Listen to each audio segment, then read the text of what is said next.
I feel like a lot more of parents need to be more supportive in what like their children do, especially when it comes to doing something that they enjoy, especially like within education, because education is tough. Do you know what I mean? Like from GCSEs up to university, it's stress. But once you actually enjoy what you do, like you are gonna thrive in it because you're gonna put in that effort. 100%. So yeah, no, totally. I definitely agree, and I feel like you said that. Even like. There will always come points within your, and it also, like I said, like applies for when you like get out of work, or like get out of uni and you're looking for jobs. Oh, hello everyone. Hope you're doing well. Hope you're looking after yourselves. Welcome to another episode of the Student Guide, episode 8 to be in fact. We are slowly approaching the end of this season, but don't worry, there are exciting things coming with new announcements on the way. So yeah, keep an eye on the space. We are, as you can see, recording around December. This episode may or may not come out before the end of this year. But yes, I'm in my Christmas jumper. You will see me in different Christmas jumpers for all the recordings in December. But enough about me. We are here with another amazing guest speaker talking about another amazing topic.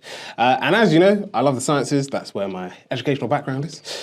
So we are back to talk more about the sciences with another amazing guest speaker. But as you know, I don't like doing introductions because I think it's important and necessary that we hear from these amazing individuals themselves. So instead, I'm going to hand over to today's guest speaker. Could we know a bit more about you and what you do? Hi, my name is Anjelina and I am a neuroscience student at Keele University. I love science, which is why I do neuroscience, so it's good. I am from South Sudan, parents both from South Sudan, but I was born in the Netherlands, moved here when I was about 6 years old, and basically been here for the whole of my life. Only 22 years old. But I also have a organisation called LifeSci Connect, and that helps life science students as well find like internships, placements, just really try to get into the industry with their science degree. So yeah. That's wonderful. And we will be learning more about LifeSci Connect in just a moment. But we first start off with the first segment of the episode. 44 questions brought to you by the amazing Amanda from 44 Words. And she has reviewed her questions. She's reviewed your bio. And the question she would like to ask you is, who would you be if failure was not an option? Who? Who would I be if failure was not an option? So if you could never fail, who would you be? What would you be doing? Would you be on the same path now or something different? The question, whichever way you want to answer it. Cool. Who would I be if failure was not an option? So I feel like I have an idea in my head of a person who I would want to be if like being scared wasn't a thing, or if money wasn't an issue. So I feel like I would be a girl boss. Do you know what I mean? Like someone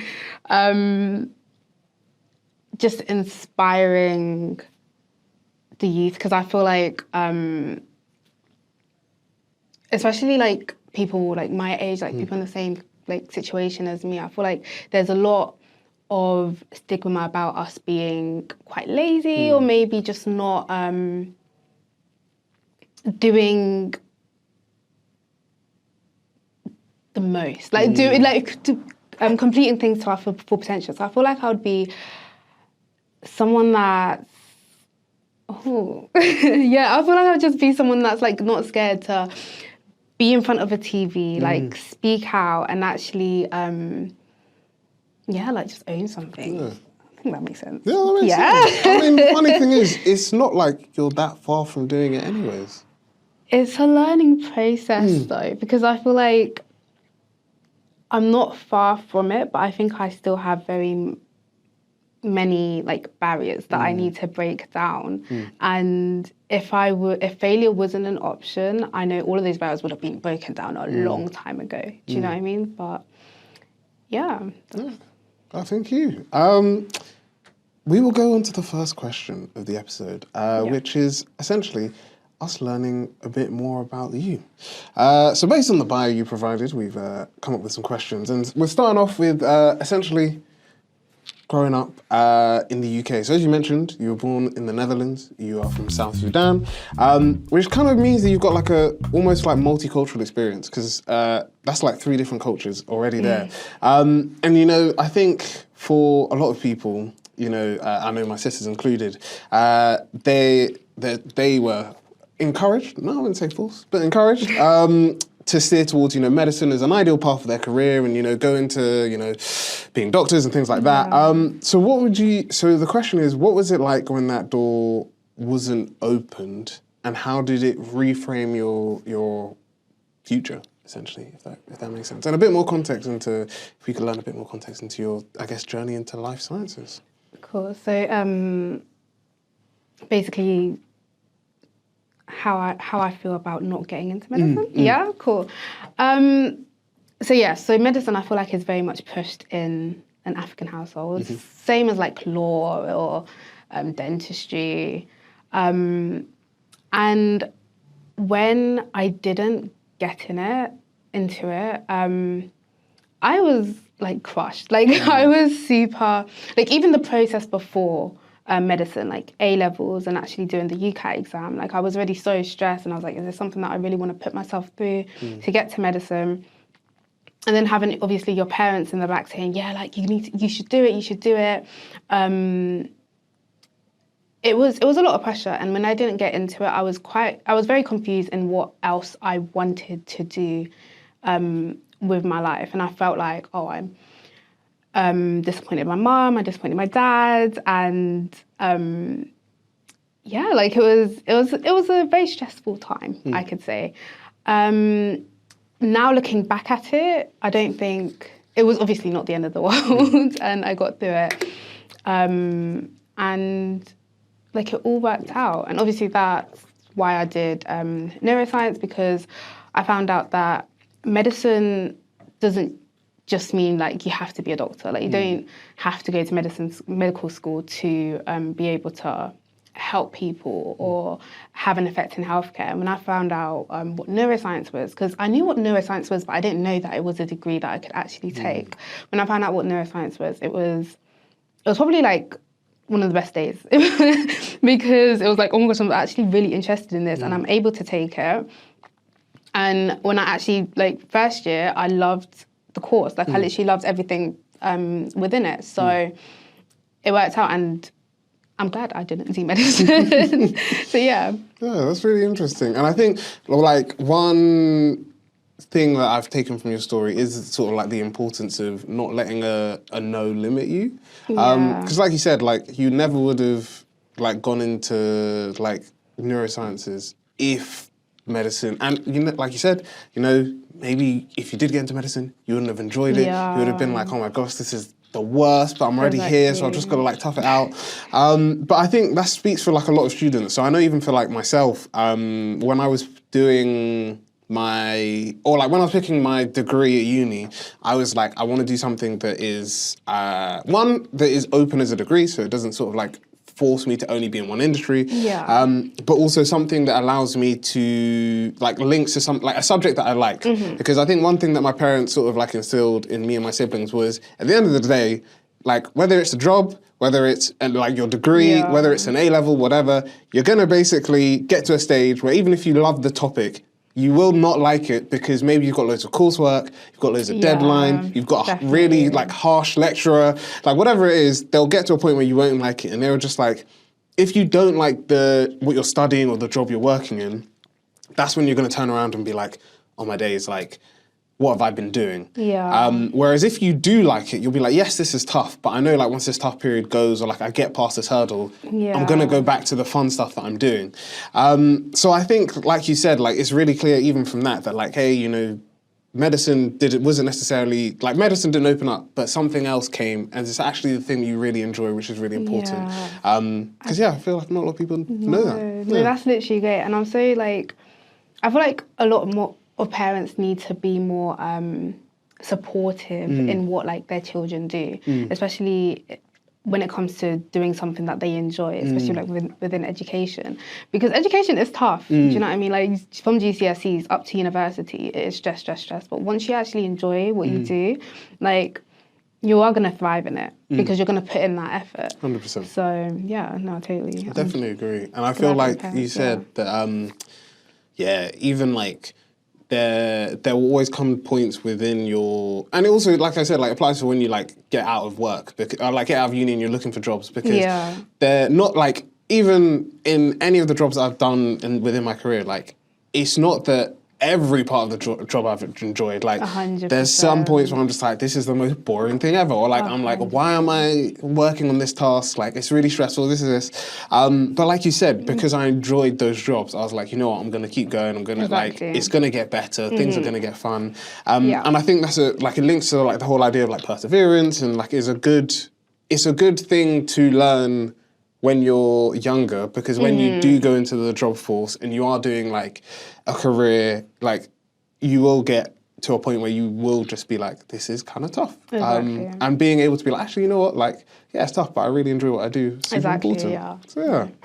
We'll go on to the next question, which is talking about this amazing thing that you've created called LifeSci Connect. Now, you mentioned that you used it, it exists, to help life science students who, you know, maybe feeling lost, they don't necessarily know about or how to get the skills that the industry is looking for them. And we're going to start off this question before I read out the full question.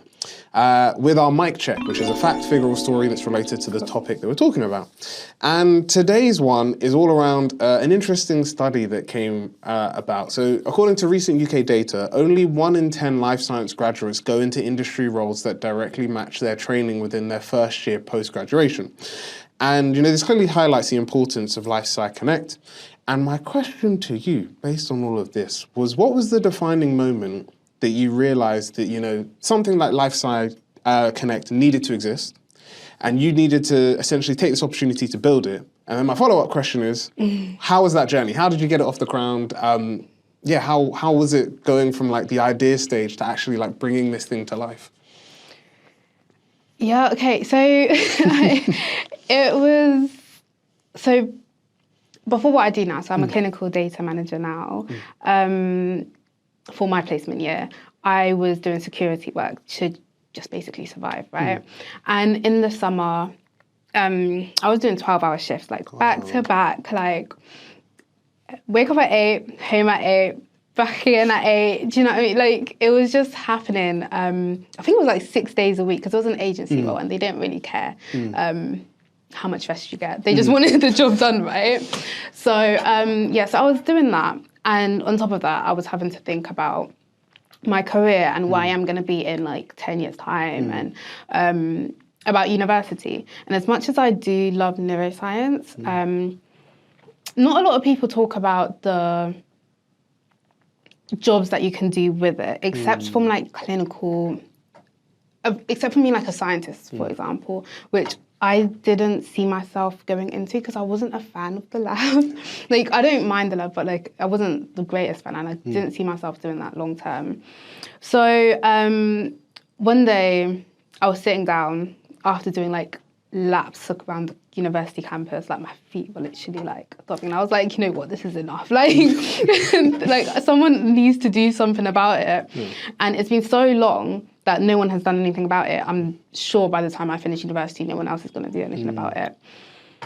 So I was like, yeah, like, let me do something about it. And that's where I was thinking, that's where I thought, let me make a platform where students can learn about the different opportunities within their career. Because when I did have time on my hand as well, like, during the shift, I was like looking at different career roles that I could go into, and there were quite a few with like my degree. And so I genuinely wanted to just like let all the students know like there's this and there's that. And I thought the best way to do that is through social media, because a lot of students are on social media. And I feel like day in the life, if you saw a day in a life about a law student or an economics student, you'd be like so captivated and say, oh my gosh, they're like earning maybe a lot of money, or they have this specific lifestyle. And there wasn't much about that on life science students, like about a clinical data manager, for example, or even a lab technician. There isn't like a lot about that, a lot on that. So yeah, that's why I decided to start LifeSci Connect. And your second My second question was, how was it like bringing it to life? Like, so you've come up with the idea, you've seen like, you know, this needs to exist. What was the like lead up to not only existing, but maybe like, because how long has it been around for? It's been around for 2 years, but I only just started like properly like this year. Yeah, this year somehow. Okay. So I guess it's how's the like first 2 years been? And now that you've like, you know, properly launched it, you're like, you want to get more momentum behind it. I need to see if that. No, we don't have a question about the future of it. So I guess a follow up to that would be like explaining the journey from like 2 years ago to now, and then maybe also what the next 2 years you would like it to look like. Cool. So how it started was literally like my iPad. So during like the 12-hour shifts, like you'd just be doing laps, you'd just be walking and walking and walking, and then like if you found a little time, like you can sit down, you can like sneakily sit down and hide away. So obviously I just had my iPad, and first thing I did was like message my friends. I was like, guys, I have this idea.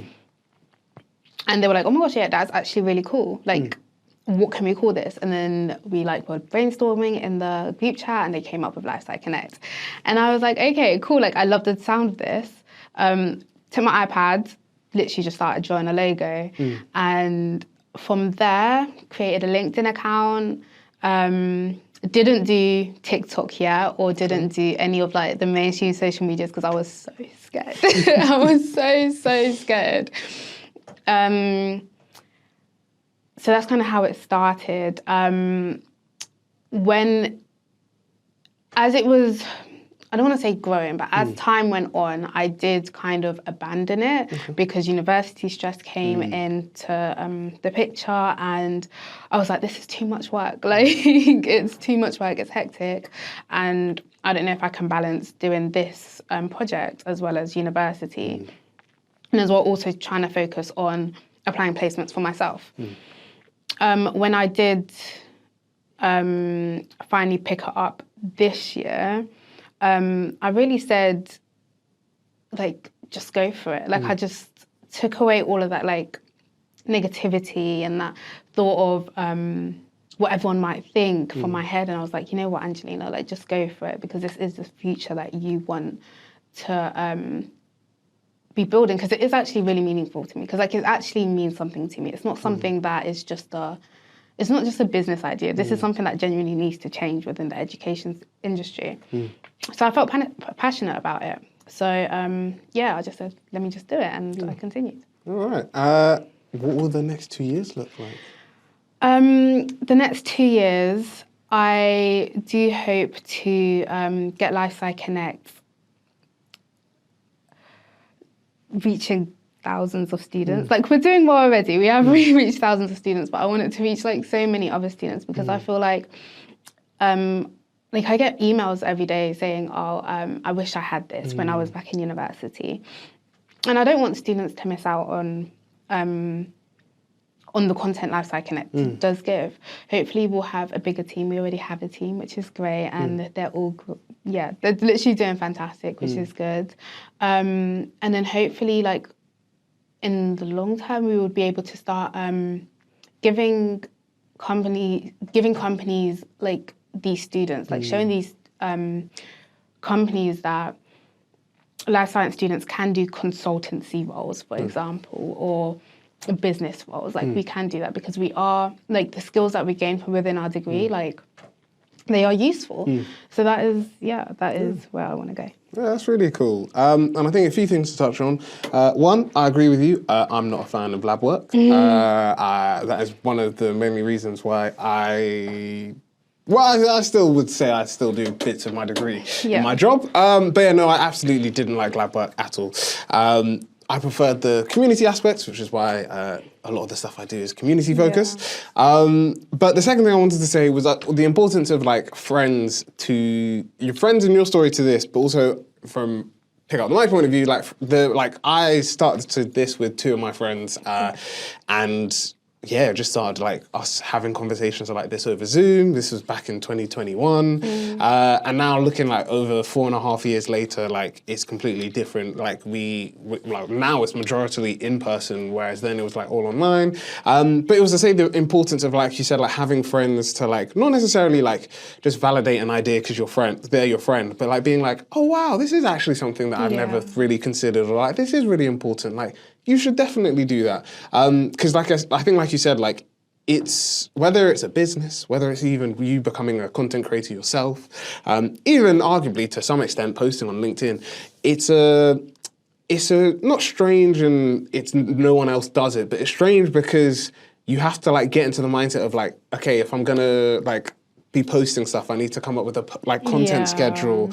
You know, there's always like I'm literally just finishing like a business accelerator program, and like one of the people there was like, oh yeah, you know, like if you're going to events or even if you're going to other programs, you need to capture content so you can tell your story as a founder and be like, oh yeah, as a founder, you know, I went to this and this, and I was just like, yeah, no, like I absolutely hate, like the podcasting part content is super easy. I just like that because it's just like I sit, I can do it, and then I can chop it up into like small little content. But they were just like, no, you need to really focus on like, you know, expanding your content and stuff. So I agree that like having people that can validate that idea or be like, hey, you know, like maybe you should try this. Even this, like I say this looking into all the cameras, having cameras and being on YouTube was only because one of my close friends was just like, oh, I feel like for our second season, we should try going on YouTube. And I was like, okay, like, I don't know much about YouTube space. Like, I know about watching stuff. I don't know about posting. And he's like, yeah, you know, if people like it, they'll find it on YouTube, they'll engage. And yeah, now we do more stuff like video-wise than audio. So yeah, so I feel like you said, like friends are really important to that overall journey. Definitely having like a supportive system around you helps. Even when it is posting your content, like sometimes I'm just like, oh, like, is this okay for me to post? And then your friends will like gas you up and be like, yeah, do it. And that's what leads you to posting. And I feel like having them in the corner as well to like motivate you to keep going. Because obviously like when you first start out, you might not be getting the views that you like hope for. You might not be getting the follow count that you hope for, but just having your friends in the corner and being like, oh, like it will get there. Do you know what I mean? Or you are doing so great, and even that one life that you've changed, or that one person that's listened, you probably changed their life. Like it is really helpful to have, definitely someone around that corner. We're now going to go on to Treasure Talks, our new segment for this season, introduced by the amazing and incredible Alex. As you all know, if this is your first episode, you may not, this is your opportunity to learn more about the guests through items of significant importance to them. Typically, I do not know the items. This is one of these episodes where I don't know the items. So, Anjelina, I'm going to hand over to you. Could we know what your item is and the significance it holds to you? Okay, so my item is my journal. Okay. Should I bring it out? Yes, please. Yeah. Cool. I'm not going to open it for you guys, but it's my journal because since like I was younger, I've never had, not never, but I struggled to speak. Like I was always someone that struggled to get their words out. And that's why even doing this whole LifeSci Connect thing is like, it's like scary because like I would have never imagined myself to actually like speak out and try to go on social media and obviously like tell people about LifeSci Connect. But one of the ways I found best communicating to myself or even like to the Lord or to say if I wanted to speak to my parents, like the best way that I found getting it all out was writing it down in a book. And it like was able to get it's like a stress reliever. It's able to get everything like off your chest and even like good days, like it doesn't even have to be a bad day. Even if when you have a great day, like you can write it down or even like the ideas. I didn't bring my book when I first started LifeSci Connect. I bought my iPad, but I did write it down. Like it was the first thing, that's the first thing I do. So that's why I bought my journal. Yeah, no, that's really cool. And also I journal too. So I understand, like you said, the importance of like, sometimes it's good to get your thoughts out of your head and onto a piece of paper. Sometimes it also is important, like you said, from like a prayer aspect, because I do mine as like prayers, reflecting on the day. Yeah. But I think, like you said, like it is really powerful to have. So I definitely agree. Thank you for bringing the journal. Maybe if you're watching and you don't have a journal, this is your inspiration. One thing I will say, sorry, because I know someone mentioned this, it was either on this podcast or a podcast I watch. You don't need to buy a specific journal to journal. I just want to clarify that. You can use any notepad. And if you don't prefer, there are, like on the program I was on, people were saying there are like, there's apps and websites that are built for journaling. If you prefer using tech, if you prefer to just use paper and pen, don't please buy a new journal, like unless you really want to.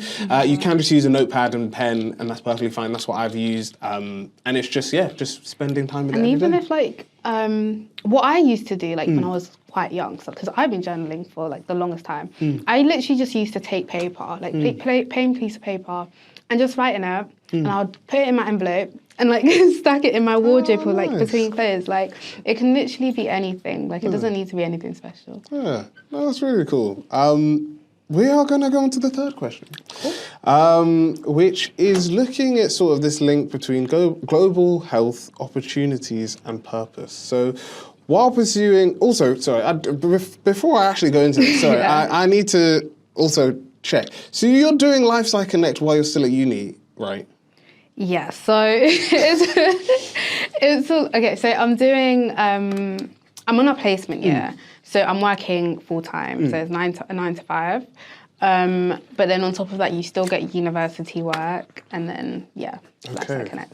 The reason why I ask is because, as someone who did a placement for both his undergrad and masters, I understand how like full on it can be, and also to still be at uni, and also to be running a business. So I just wanted to say that's incredible.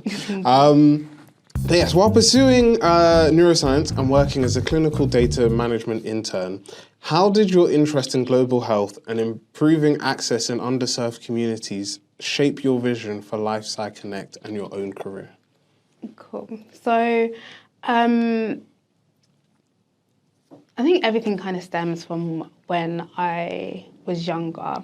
So obviously coming from South Sudan has always been in war. Like obviously it's now not, which is good. But obviously until recently, but when I was younger, like all I ever heard was war, illness, grandma's sick, granddad's sick, like, and it didn't sit right with me because I was obviously very appreciative that like I was in England and I got free healthcare.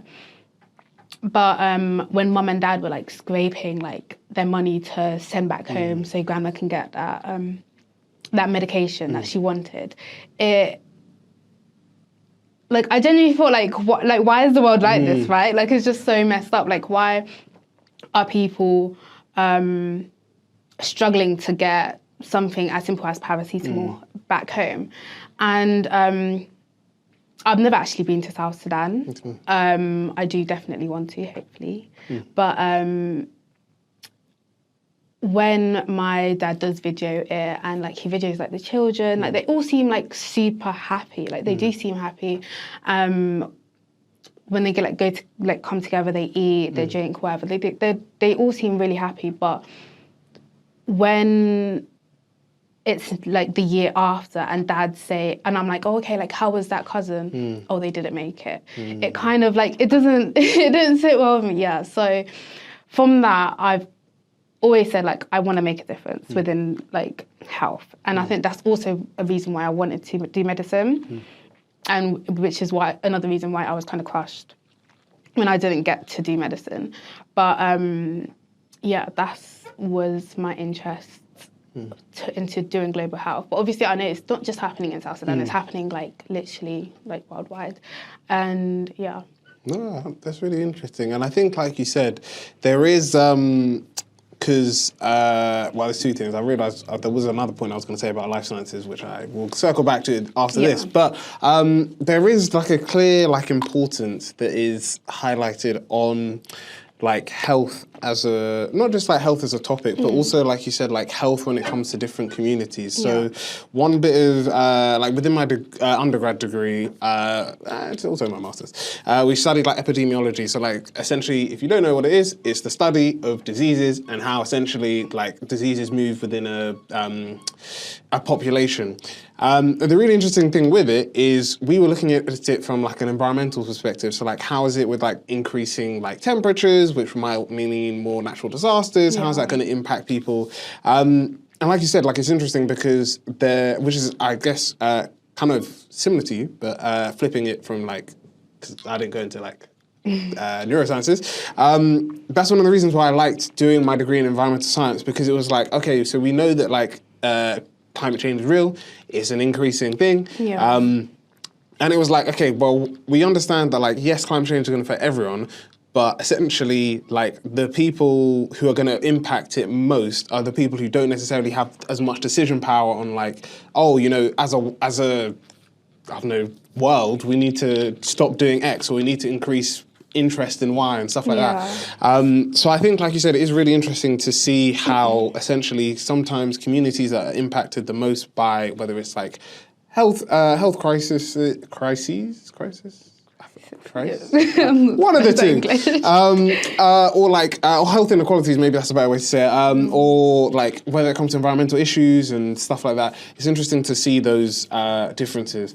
But then kind of circling it back to like the good thing, well, not good thing, but like one of the things that I didn't do life sciences, but because my course is open-ended in the sense that it links with loads of other courses, I did do a lot of lectures with life science students. And like one of the things that it's great about life sciences, like you said, there is a wide breadth of the like courses and like for masters or PhDs, or even like you said, like just jobs available, because you don't have to just go, like you said, like down the like scientist or like going into labs. Like I know, funnily enough, they do really cool stuff. I'd recommend if anyone wants to check out they do sometimes like evening workshops, but they're called the Royal Institution. They are based near Green Park, and essentially they do like live demonstrations. It's like the audience was mostly children, but you can come as an adult. I saw some people there with friends, and I was there to support someone that I know, and essentially like they get like doctors or researchers to put on essentially like a 10-minute presentation about a topic. So the person that I know, she runs a company called Lit Lab, and they basically like mix, it's like basically like sip and paint, but instead of painting, you're doing science experiments and you're like learning something with it. So she was showing how like different liquids can have different weights. So when you pour them into like they're like the same jars, you can essentially create like a rainbow color not in a beaker, in a flask. That's how you know it's been so long since I've been in a lab. But yeah, she was showing that like, so she would mix like colored dye with different liquids to show that different liquids have different weights and things like that. Someone else, or like at the end, they showed like how you can make music with a Faraday cage. So they were playing different songs, but they would use the electricity from a Faraday cage to like do either high notes or low notes, which was really cool as well. So even like that as a career, I was like, I've never seen that as a like avenue to like promote the sciences. But yeah, I was just like, that's really cool. So essentially my second point is that life sciences as a degree is quite opened in like what you can get into afterwards, which I think is very important. No, definitely. We've come to the last question before we go on to passing the mic, which is your opportunity to ask me questions. And essentially this is advice for people who are in this like in-between phase. So you may relate to this as a current student. I know I definitely related to, I'd even say outside of being a student, I can relate to this, which is many people or many students feel that they're stuck between what they should do and what they could do. So what practical steps, mindset shifts or resources would you recommend for someone, I would say in the life sciences, but if you feel like this advice could work for anyone, feel free to just say this is for anyone who is unsure of their next move. So yeah, what practical tips, mindset shifts, or are there any resources that you would recommend? What you should do and what you could do. Yeah. I think in general, what you should do is always always work hard to where you could be. Like, when I think about where you could be, like, I think about where I want to be, but like I'm just not there yet. So the mindset I'm trying to go off now anyways is like, I should be making sure I complete my placement work to the best of my ability. So maybe, hopefully, they employ me after university. I should make sure that I'm still staying on top of my uni work so I can get the degree that I want to get. I should also be making sure that my team at LifeSci Connect like get the right guidance so that LifeSci Connect could be where it needs to be. So these are all things that I should be doing so that the could can happen. If you are struggling to do the should, like if you are struggling to find that motivation to, I guess, if you are struggling to find that motivation, definitely just sit back, I think.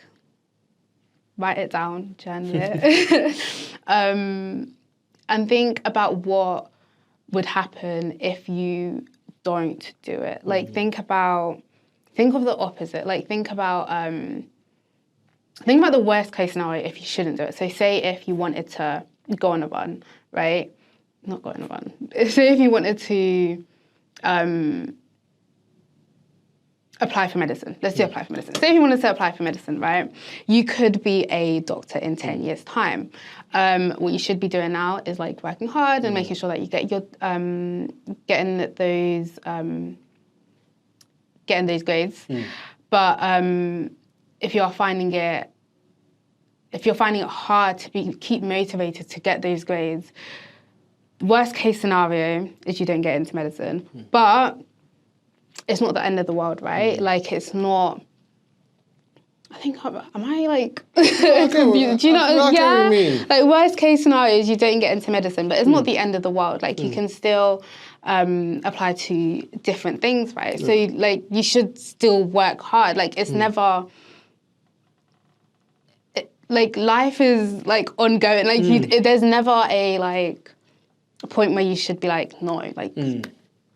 Don't do it. Yeah. If that makes sense. No, that makes sense. Yeah. It's like a lot of, has to say it, like delays aren't denials type thing. And that like just because like one door closes doesn't mean like another one can't open, or like, I guess in case literally what we spoke about today, like a better one, or like the one that you didn't think you'd ever be interested in can open up as well. So no, literally, perfect. Well, that's it. This is where we swap roles, so we will be essentially swapping roles. So Anjelina, you said you had a question, but if you have more than one, you're more than welcome to ask. Could you please let me know what question you would like to ask me for passing the mic? Cool, so I think I've got 2 questions now. Okay. Because you've got quite a few things in here. So I was going to ask, say if you were stranded, right? What are 3 things that you would bring with you? Like, what are 3 must-haves? Is this stranded with like the possibility of rescue like, at some point, or like stranded and like I have to find a way to survive myself? You have to survive yourself. 3 items. I'll put Bible, because I'm just like, you'll need faith to get through 100%. This. I'd say, I don't know what it's called, but there's all I can say is like, it works similar to like Flint. So there's this thing like campers can buy, and it's essentially like if you want to, so basically a bit of context is I used to do air cadets, and every summer we would go away to stay somewhere. And one of the activities we would do is we'd go to this like, funnily enough, a survival camp. So they would teach you like how to, which was wild. I don't think I need to put, it's not really a trigger warning, but like you would learn how to like skin an animal, you would learn about like how to, so they said the difficult with like new phones now is phones basically you can't remove the battery. But they said if you have an old phone, you can use your old phone with like, I think this magnetic wool.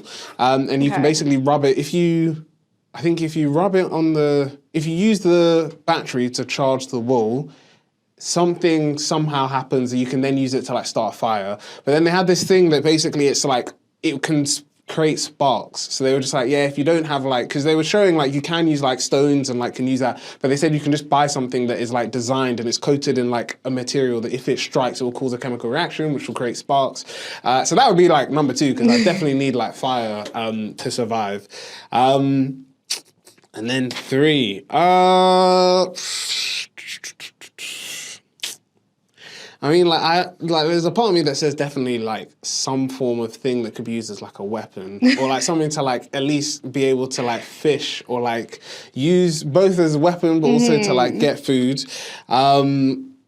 There's a part of me but also I guess like, because there is a part of me that's just like, maybe you should be leaning towards something for like entertainment, so like mentally you're like staying well. But then also I was just like, that's a bit of a waste. Like, it can't be anything electronic because you won't have anything to charge it with. So yeah, maybe I wouldn't say like a knife, but something to be like my third thing would be like a weapon or rod that I could use to like either catch food or to use to protect myself. I like how you thought like strategically. No, that's great. Because I would have said my phone, but then I didn't think about it dying.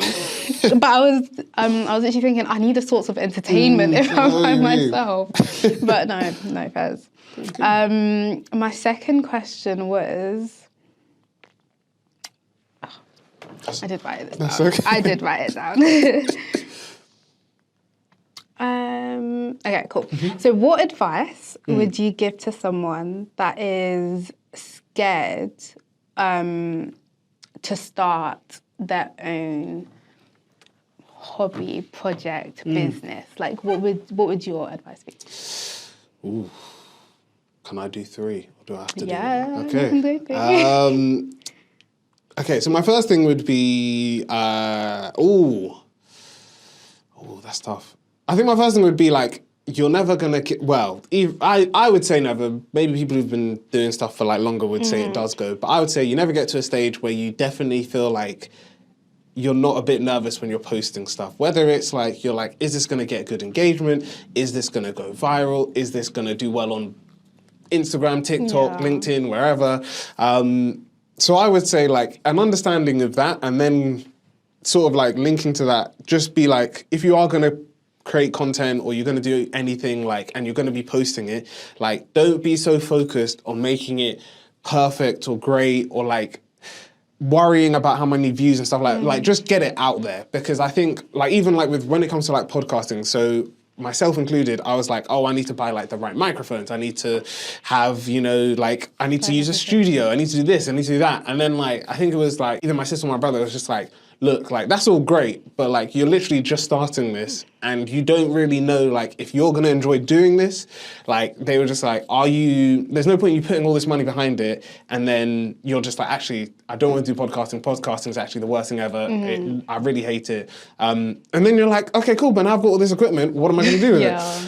So I would say like, just get started, use what you've got. Like people will be surprised that like I said, like we started off this podcast with just literally a Zoom, like using Zoom and chatting to people through there. And then it was only when like COVID restrictions reduced, but also when we just sort of like found our footing that we did more in-person stuff. Even now, like I've told people, like I know how to make a podcast like on a budget. Like I know how to do it if I don't have like multiple cameras and stuff like that. I also know how to do it if like someone was just like, here's like £100,000, like develop a podcast for me. And I said that that's a really important skill because people will be surprised how like having a clear understanding of a lot and a little goes really a long way, and people will pay for that knowledge. So I would say, 1, you're never going to get over that fear of putting stuff out there, but just put it out there, see how it goes. And when people gauge with it, when you get interest, when it builds traction, when your name is now out there, that will bring in like stuff that can then either afford you to maybe use stuff for a significantly reduced rate or for cheaper rates as well. Yeah.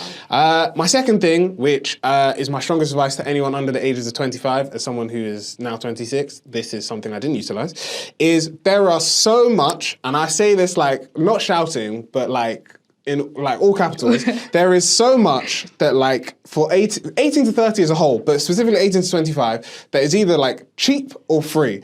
When I tell you, I found a podcast studio when I was 26, like a couple of, like maybe last month or the month before, and it was like, oh yeah, it's completely free for 18 to 25-year-olds to use. They can use it for free. It's literally like maybe like 30 minutes down the road from me. And then I only found out afterwards, and they were just like, yeah, it's gonna cost you £70. So my biggest advice would be, if you, whatever you're gonna do, and you know you need like a studio space or whatever, research, don't just do a Google search and be like, oh, I need a podcast studio. Or if you're a DJ, you need like a DJing booth. Like really do a thorough research, like, you know, put, I don't know, like free 18 to 25 or 18 to 30-year-old spaces. A lot of them, even if they do charge you to be in the space, it's really cheap. So there's a co-working space down the road from me called Roundhouse Works. Their like payment is only, I think, so you can only be there for a year in their co-working space. Their co-working space for 30 days across 6 months is, well, when I was there, it was like, I think it was was it £60? I think it was £60. So you could use it like for 30 days across 6 months. If you wanted to use it any more than that, you basically pay £3 for every day you're in.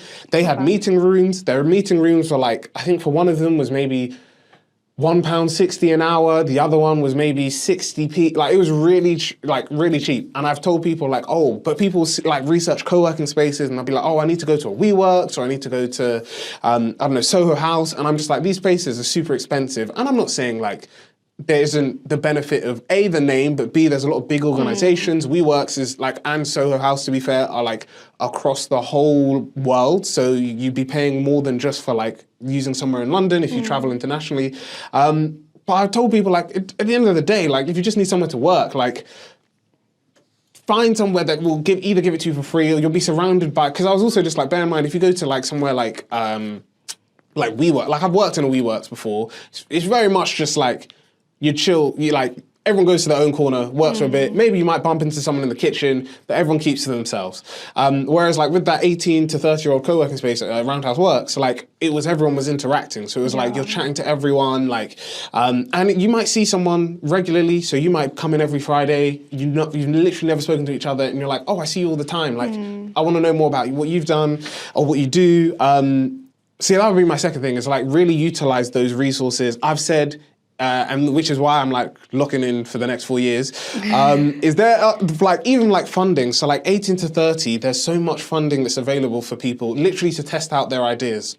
So one actually, I would say for you, is there's an organization called the King's Trust, and you might know them as the Prince's Trust. It's now changed because King Charles is now king, but they have so they run a program called the Enterprise Program. So it's for anyone who either wants to start a business or has a business and it's been registered for, I think, less, or trading as a company for less than a year.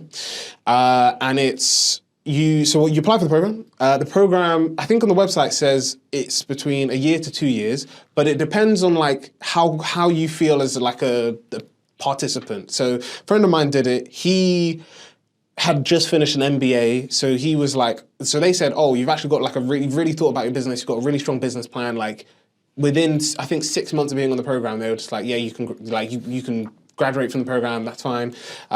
For others who maybe have never done anything business related or don't know about some business terms, it might be a bit longer, it might be more towards a year. It is virtual and you can do it in person as well. But the reason why I really like tell people to check that out is because you get £500, like it's a grant, so you get £500 to just test out your idea while being on the program.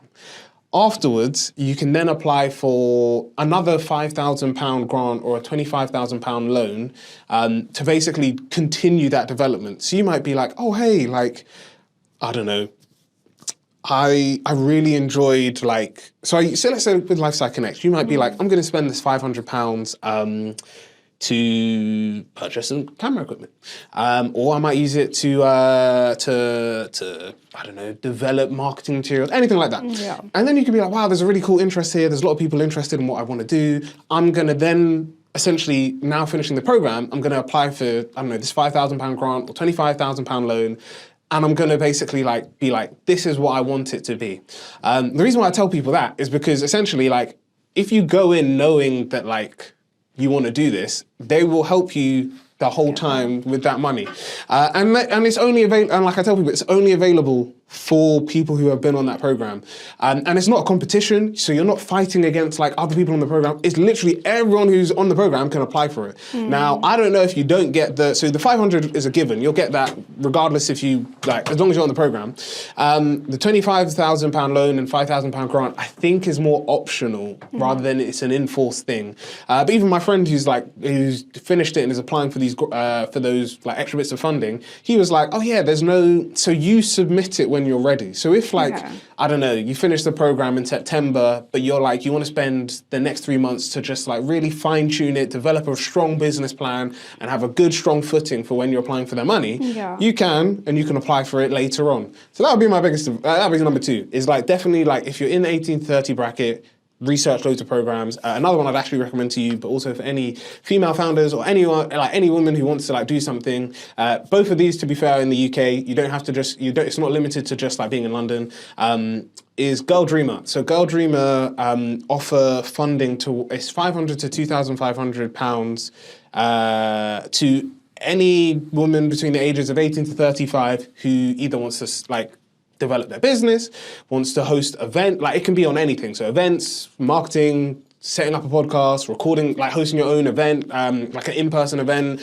It could be an online event, anything you want. It's $2,500, $500 to $2,500 for that. But again, that's only for like anyone who is a woman. But even with that, like that's something that like I only found out, who did I find it? I think, funnily enough, who friends of the podcast, Donna and Abigail. But I think it was only through them that I found out that existed, because I was like, oh, like my sister like would love, like this is the perfect thing that she's looking for. And again, I feel like that's open, like that grant is open to like it's not like a competition. It's like anyone can apply for it. Yeah. So there's a competition in that aspect, but it's not like, oh, like there's only 10 spaces and there's only like this small portion of money. Yeah. So yeah, I would say that as well, is like just really do a lot of research. If you do you can get in touch, because we've done some research on some of these programs. I need to fine tune it. We may release it at some point. But again, like if anyone is looking for programs that they want to apply for, and you don't know, like feel free to reach out, because we can just be like, hey, look, these are like all these programs, these are their criteria. Reach out and check them out.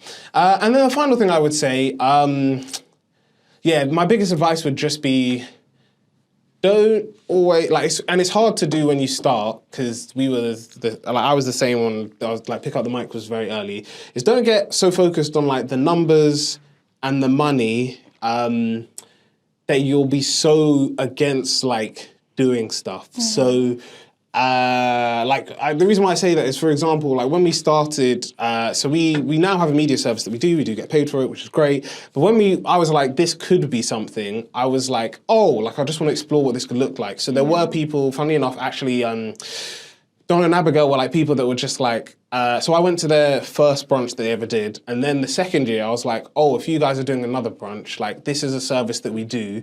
Now, if you've got a budget, that'll be great, love to be paid, but this is something new we're trying, so I'd love to just have the opportunity and we can go from there. Yeah. And then we did it, they enjoyed it, they loved the photos, so then we were like, cool, we'll come back again and we'll do it this year.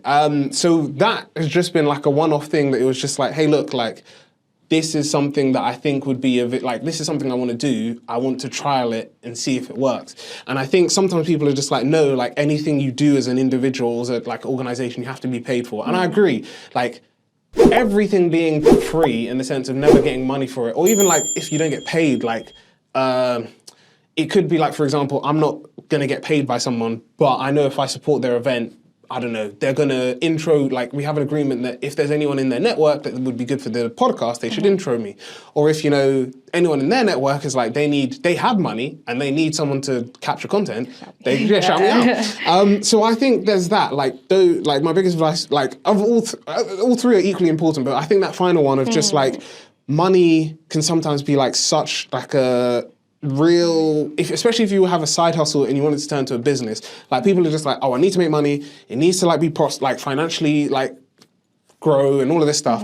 And I think sometimes people are just like really forget the importance of like, do you have a strong offering, but also is there anyone that you could reach out to that could enable you to like build a portfolio? So once your portfolio, because essentially like I could reach out to,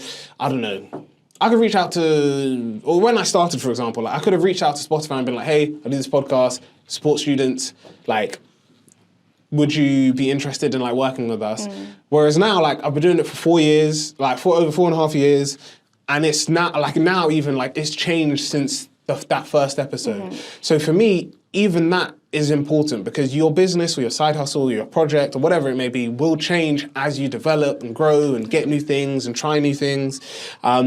And I think that is really important to just be like, oh, actually, like, I don't need to focus on money and getting sponsorship and attraction and stuff like that. I just need to focus on like, do I know what I'm doing? Can I do it well? And once you can answer both of those questions, yes, you will then see that like naturally, like people will find out. Like there are people that say that they've heard of Pick Up the Mic, and I'm like, I don't even really post as much as I should be.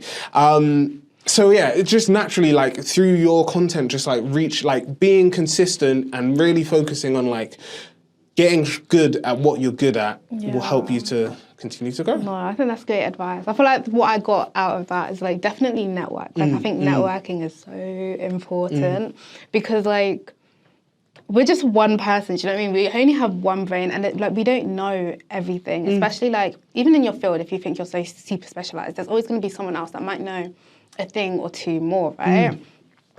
So you definitely learn, and I'll have a look into those grants as well. Do you see what I mean? Yeah, like it's good. And yeah. Yeah, no, definitely. And I think one final thing you said there is like, even with this, so when Pick Up the Mic started, me and my two friends that we were doing it with, none of us were, like, we didn't have a media background, we didn't know podcasting. So even now, like, yes, I can be quick with video editing. I know tools that can help me to like edit stuff a lot faster than I was myself. But I know, for example, like there's an intern of mine from last year, even to be fair, like the interns I had this year, but like he's my go-to reference because he is amazing at photography. I am good at photography, but like he can edit stuff and it looks like, if you've seen the brunch from last year or this year, and maybe also System's summer event that we did with them last year. Basically, most events that you've seen either System do, and it's like somehow Pick Up the Mic involved, he has edited their photos. And I've said he is a perfect example of like what you just said there, that he not having experience in everything. Because I can edit. I know how to edit photos and like I can make them nice. But he is able to do it. Like he can do photography without a backdrop. And I've said like, I know there are so many people. Like I told him like, I know someone who literally paid like a photographer £600. He was here for maybe like a 2 to 4 hour event. And the quality of the photos, like the people weren't happy with. And I was like, I know if you were paid this, like you weren't even paid for the ones that you were doing before, but you just wanted to build your portfolio. And I was like, now you've built it up, like you should definitely like be pushing that. So I agree with you that like sometimes there is this like real focus on like, oh, if I'm going to do something, I need to be great at everything. And you don't. Like you can have, like I said, you could have a friend that's good at marketing, you could have a friend that's good like at research, you could have a friend who's good. Even I would say like, for example, if I absolutely hated being on camera, I would have 110% found someone like a friend who could just do the questions for me and I'd just do the editing. Because I know that there are people like that, but people should be aware that like, oh, if you, like I said, if you don't like being on camera, you don't like creating content, that's not me saying you have to create the content. That's me saying, you know, maybe you've got a friend who's really bubbly, maybe they're really sociable, maybe they're like, actually, I'd love to like be in front of the camera and like do more hosting and stuff like that. So yeah, I would definitely recommend. Definitely. And like, I feel like the more you wait when you do when you put sort of stuff off, like if you do say, I don't have a camera, so I can't do this, like the more opportunities you miss. Do you know what I mean? Like even the podcast studio, like sometimes people think, okay, no, I need to find the perfect place to video my podcast or host my podcast. But if you just did it there and then, you might have found the opportunity a lot earlier, and do you know what I mean? No, 100%. Because even people I've used studios before.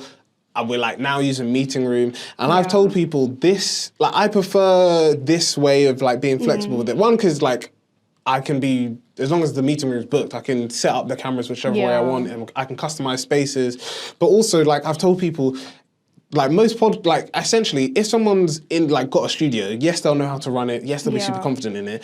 But if someone, if I'm a business and I'm hey, I want to produce let's say, for example, Samsung are just they want to produce a podcast, but they want it to be hosted at their office. They don't necessarily have the budget to pay for new podcasting equipment, but they also don't want to pay for a studio that's across London and all of that stuff.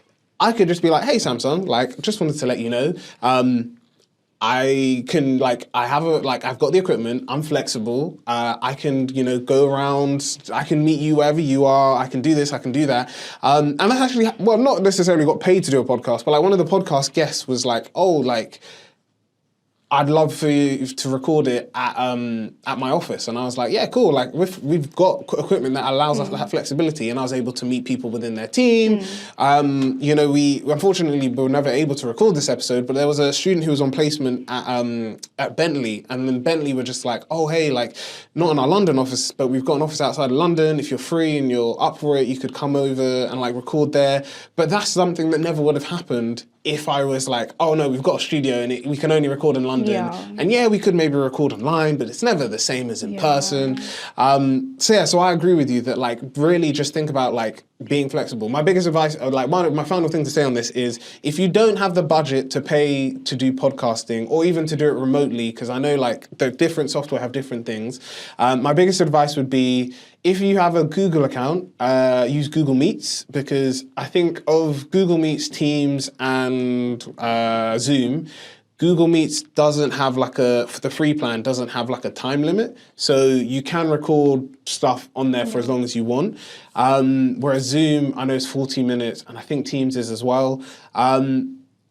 Only thing I would say that, when we were using Zoom, luckily, also if you're a uni student and your uni pays for you to have a Zoom account, I would just say I used my uni's Zoom account. It didn't have a limit, so I could record for as long as I want. But my biggest advice on that would be, look at the settings as well. So a lot of online recording, web conference software like Google Meets, Teams, Zoom, they've got a back end thing that allows you to enable it to be improved on video editing software. So I think Zoom in its settings was oh yeah, if you're gonna copy this off and you wanna edit it for a video, we can enhance your video quality and stuff like that. So always review the settings and stuff. But yeah, I would say just use Google Meets if you wanna if you just wanna test the idea out, see if there's interest. And then once you've got that, then you could look and see are there spaces you could use? And actually, sorry, the very final thing I would say, if you're looking for co-working spaces, I think NatWest have a free one near Liverpool Street Station, but I know Santander have, I think, 3 in London. Maybe they also have it abroad as well. They also have it in Milton Keynes, and I've forgotten the other place. But essentially, they've got this thing called Work Cafe, which is basically Work Cafe, which is basically a free co-working space where people can come. They can work in their offices. There are meeting rooms, but I think you can only book it for an hour or two per day to keep it fair. But there are spaces that offer free places you want to work. Because I know everyone's just oh, if I want to go and work outside of my house, I need to go to a library or a cafe or this or that. But there are spaces that are you don't need a membership. You can just rock up and work. And, because I know people are just if I work in a cafe, I'm always worried about someone taking my laptop. But yeah, these co-working spaces are built for free use. You don't have to pay to use them. There is there's usually a cafe connected to it. So you can also get tea and coffee, but they're designed for people to be working there. So yeah, that would be my biggest advice, is just check out free co-working spaces if you just want to work somewhere outside of your house. Yeah, any other questions, or is that it? And that's all my questions. No, these are good questions. And both questions I've not been asked before, especially the first one. But no, we'll now go on to our MC of the Month, which is an organizational individual that is relevant to the topic we have discussed. I think they have been an MC before. I'm not sure, which was why I was just like, I'll still include them this time. But the MC of the month is Women in STEM and Entrepreneurship. Actually, no, I don't think they have. Women in STEM and Entrepreneurship. This is an organization that champions inclusion, representation, and provide opportunities for women in STEM fields. So including, I also realised we've been talking about the word STEM and we didn't break it down. Science, technology, engineering, and maths. So they do this both through sort of like not only those who want to get into those as careers, but also for those who are potentially looking to build businesses within those areas. And we feel like that perfectly mirrors your own mission with creating visibility and connections for those who are in the life sciences space. So yeah, they're MC of the month. Feel free to check out their website, check them out and the incredible work they're doing. They might have also opportunities, whether it's funding, whether it's just events, whether it's just other things that would be really good for you as well. So yeah, they're MC of the month. Check them out. Yeah. They do have a lot of volunteering roles, actually, nice. which is like quite interesting. And I think one of our blog writers, she used to volunteer for them. Wow. And from that, she actually got a social media manager role. Wow. So, yeah, definitely like volunteer for them, check them out. They are really good. That's really cool. But yeah, we've now come to, before we do the outro, the last segment of the episode, which is the takeaway segment, which I have kept on. I'll be honest, I have been working hard. For those who may be thinking, Jeffrey keeps saying we're going to get sponsorship from someone for this. But we will be getting sponsorship from someone for this, ideally maybe next year to celebrate 5 years.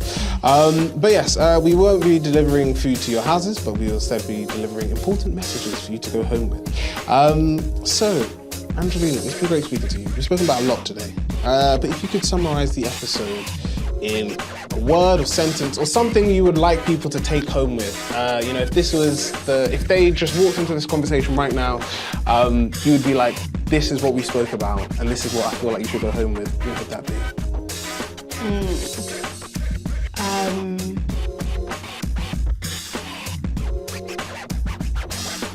Out the box. Think out the box.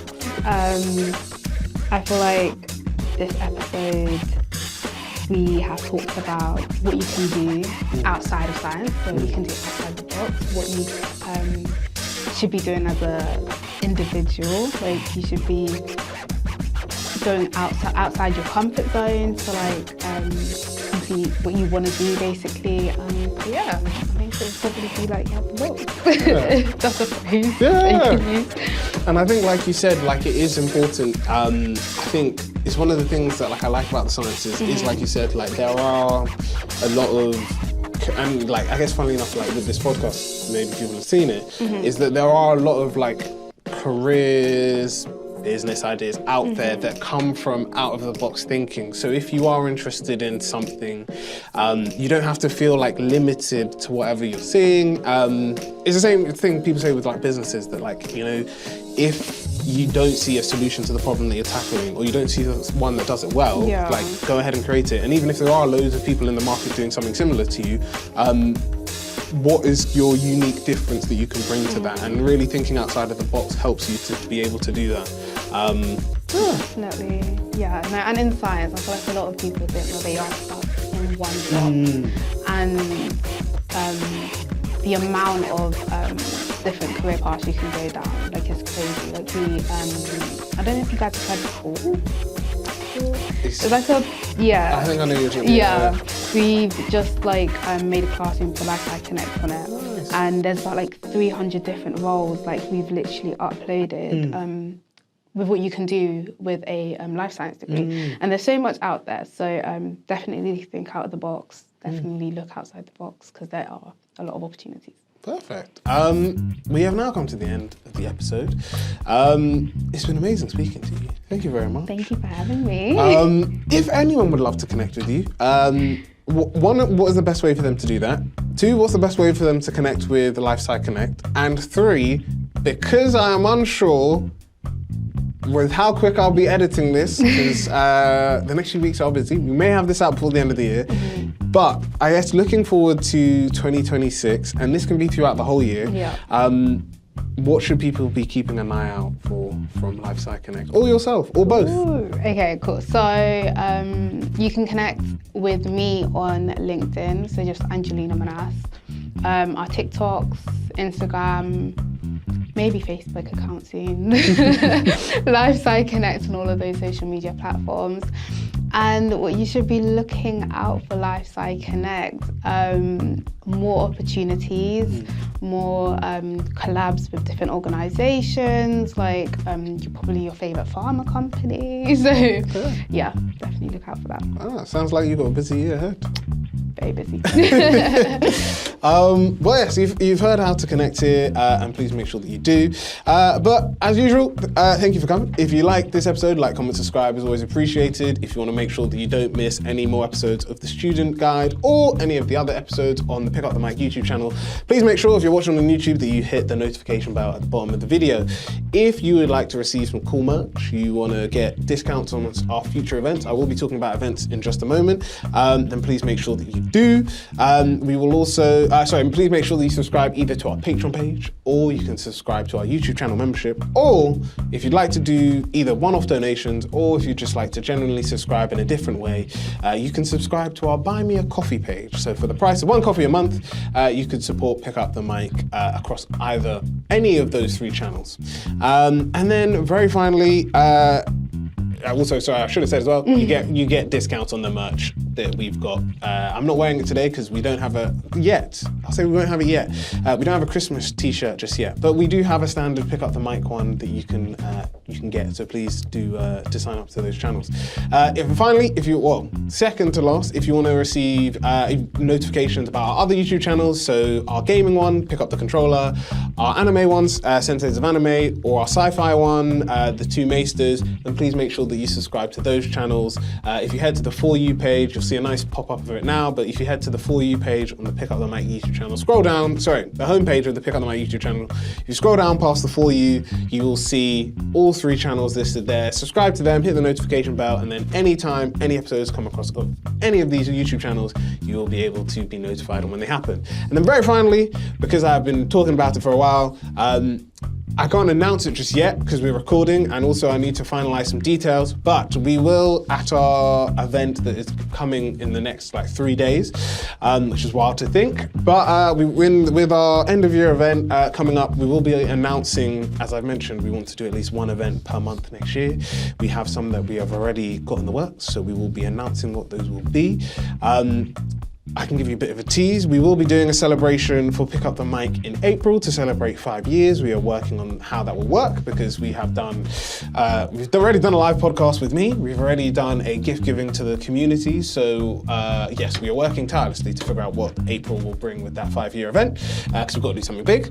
But we will also be hosting our annual International Women's Day or Women's History Month panel discussion because we realized that International Women's Day falls on a Sunday, I believe, next year. So we don't want to necessarily, we know Sundays can be a very busy day for everyone, so we will be doing it at some point in March. We will confirm all the details in the new year, but the only way to make sure you don't miss that is if you subscribe to our newsletter or follow us on any of our social media platforms at Pick Up the Mic Network.